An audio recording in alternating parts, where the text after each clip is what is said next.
Fresh होऊन निघालो आपल्या ड्युटीवर. वर्कआउट वगैरे झाल्याच्या नंतर ड्युटीवर येताच बघा पेशंटची गर्दी.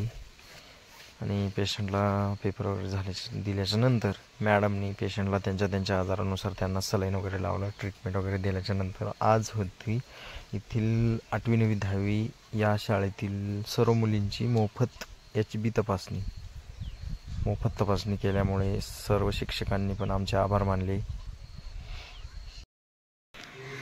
तर आज आमच्या प्रशालेमध्ये यशवंतराव चव्हाण विद्यालय पेठ सांगवी या आमच्या प्रशालेमध्ये द प्राईड इंडिया वोकॅब्युलरी या संस्थेचे डॉक्टर आणि त्यांचे सहकारी संपूर्ण टीम आमच्या प्रशालेमध्ये येऊन शाळेमधील विद्यार्थिनींची HB तपासणी केलेली आहे.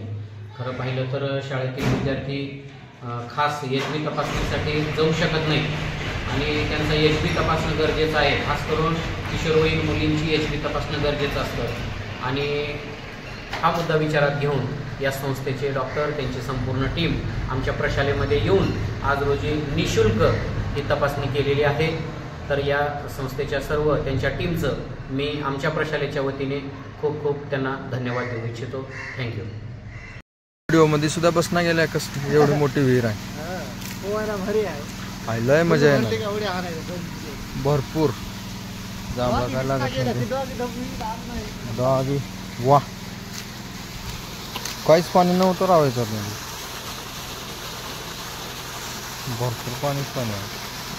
पावसाची कमाल आहे बघा. ही पावसाची कमाल तो तिथं आपली पपईची बाग आहे आणि बघा एक नंबर असं इथं शेतामधील कोटा म्हणजे मळा आणि इथं एक छोटासा डॉगी बघा.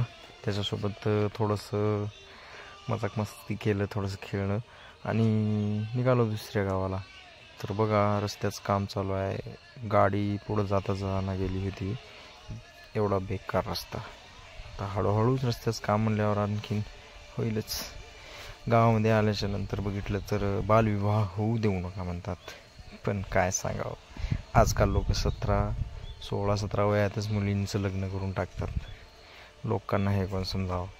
खेडेगावाकडे कसं आहे हे रेग्युलरच असं चालू झाली आहे प्रथा, अगोदरची प्रथा असल्यासारखी. असो मग संध्याकाळी थोडंसं आज थंडीचं वातावरण असल्यामुळे बघा वातावरण कसलं आहे आणि वापस निघालो. बघा सनसेट. खेडेगावाकडे सनसेट बघण्यासाठी म्हणलं तर काही पैसे द्यायची गरज नसते, ते फुकटच भेटतं. एक नंबर काय वातावरण आहे राव. मग आलो